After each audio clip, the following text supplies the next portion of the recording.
Hello दोस्तों। तो दोस्तों आपका भाई एक और स्टोरी आपके लिए लेके आया है और मैंने देखा कि मेरे यूट्यूब पे 12 सब्सक्राइबर हो गए हैं। तो दोस्तों जैसा आप प्यार दे रहे हो ना, बहुत बड़ी बात है।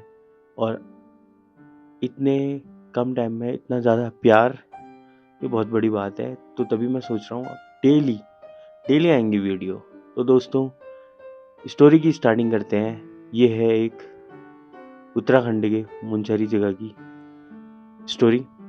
तो दोस्तों कहते हैं पहाड़ जितने खूबसूरत होते हैं उतने खतरनाक भी होते हैं। उत्तराखंड के मुंशेरी में एक ऐसा घर है जिसके बारे में लोग शाम ढलने के बाद बात नहीं करते।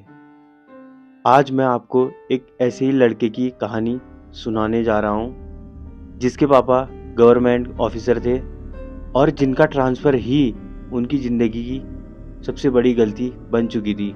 उस लड़के का नाम आरव था और उसके पापा का नाम विक्रम सिंह।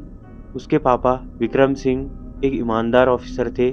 हर 2-3 साल में ट्रांसफ़र, नया घर, नया स्कूल, नए दोस्त। आरव को उस चीज़ की आदत पड़ चुकी थी। लेकिन इस बार हुआ ट्रांसफ़र मुंशेरी, पहाड़ों के बीच बसा एक छोटा सा कस्बा जहाँ रातें बहुत जल्दी डरावनी हो जाती हैं। सरकार की तरफ से जो उनको घर मिला था वो मुंशेरी मार्केट से थोड़ा दूर था। पुराना लकड़ी का घर और चारों तरफ घना जंगल।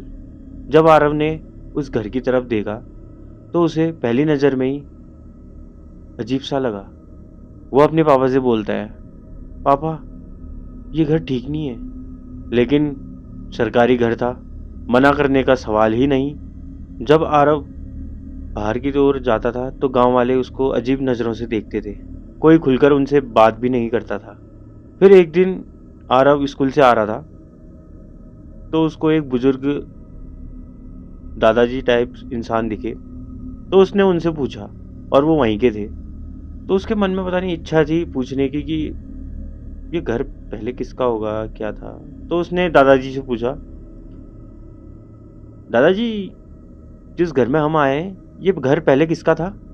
उन बुजुर्ग दादाजी का चेहरा मतलब पीला टाइप का पड़ गया। वो सदमे में आ गए जैसे, तो मतलब ये क्या पूछ दिया इसने। फिर वो दादाजी बोले धीमी आवाज में, बेटा, उस घर में अब तक 3 लोगों की मौत हो चुकी है। पहली मौत एक महिला की, दूसरी मौत उसके बेटे की, तीसरी मौत उसके पति की। तीनों मौतें रात को हुई और बिना वजह की। पता नहीं कैसे मरे। फिर आरव वो बातें सुन के अजीब सा लगा उसको। उसने बोला, "हैं? ऐसा भी हुआ है क्या। फिर वो घर को चल दिया वो बात सुन के। तो फिर उन्होंने खाना वाना खाया, वो सो गए। फिर रात को 12 बजे खुद ब खुद हवाएं चलने लगी कई स्पीड में।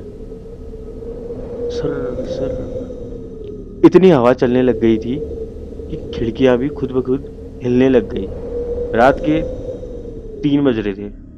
आरव की नींद रात के 3 बजे खुली और उसे ऐसा लग रहा था कि खिड़की के बाहर कोई चल रहा है। बाहर से आवाज़ आने लग गई और उसके दरवाजे पर नाखूनों की आवाज़।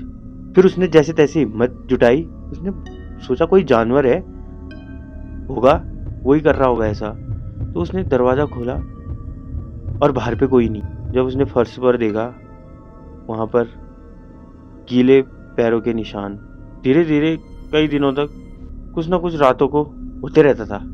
कभी किचन से बर्तन गिरने की आवाज़ आती थी, कभी सीढ़ियों से रोने की आवाज़। फिर एक रात कुछ ऐसा हुआ, आरव ने कुछ सांप देखा। सीढ़ियों पर एक औरत खड़ी थी, चेहरा जला हुआ था और आंखें काली। उसके पीछे एक बच्चा और उसके पीछे एक आदमी। तीनों एक साथ बोले, ये घर हमारा है, ये घर हमारा है। फिर वो डर के मारे बेहोश हो गया आरव। फिर उसके पापा ने देखा कि वो बेहोश हो गया है। फिर वो अपने बच्चे को, आरव को ले गए अपने रूम में और सुला दिया था, मतलब वहाँ पे लिटा दिया था। फिर सुबह हो गई थी तो सुबह वो पुजारी को बुला के लाए। फिर पुजारी ने बताया उनको, अरे भाई तुम कैसे घर में रह रहे हो। इस घर के नीचे तो शमशान की पुरानी जमीन थी। जो 3 आत्माएं देखी ना इस बच्चे ने, तीनों को मारा नहीं गया था, बल्कि वो लोग खुद ब खुद पागल हुए, उसके बाद खुद ब खुद मर गए। उनकी आत्माएं अब भी उस घर में बंदे हैं। फिर आखिरी रात पूरा घर कांप रहा था, दीवारों से खून टपक रहा था। तीनों आत्माएं सामने आ गई और आरव के पापा को सीढ़ियों से धक्का दे दिया। आरव चीखता रहा, बचाओ बचाओ बचाओ। और तब तक सुबह हो गई और सूरज की पहली रोशनी पड़ गई। और फिर आरव के पापा को थोड़ा सर में चोट आई थी, फिर हॉस्पिटल ले गए तो ठीक हो गए। और उसके बाद उनने सरकार को ये चीज़ें बताई, ऐसा ऐसा हुआ इस घर में, तो वो घर पूरी तरह से बंद कर दिया गया है और सरकार ने उस घर को हमेशा के लिए बंद कर दिया गया है। और आज भी मुंशियारी के लोग कहते हैं उस घर से बच्चे की चिल्लाने की और औरत के रोने की आवाज़ आज भी आती है, और जो भी रुकता है वो वहाँ से जिंदा वापस नहीं आता है। वो तो इनकी किस्मत सही हो गई जो कि इसके पापा, आरव के पापा को ज़्यादा चोट नहीं लगी। तो दोस्तों, आरव ने मेरे को ये कहानी बताई। उसने बोला कि ये चीज़ें नाम वगैरह मत लेना, तो चेंज कर दिया। और उसने बोला, उसने ये सुना और उसने बोला कि यार मैंने ये चीज़ बतानी चाहिए, एक्सपीरियंस दुनिया को दिखाना चाहिए कि ऐसा भी होता है। तो उसने मेरे को बताया, तो मैंने आपको बता दिया। तो दोस्तों, मिलते हैं आप नई वीडियो के साथ, नए जोश के साथ, और ऐसे ही अपना प्यार बनाए रखना। वीडियो अच्छी लगी होगी तो लाइक, कमेंट, सब्सक्राइब जरूर करना। धन्यवाद।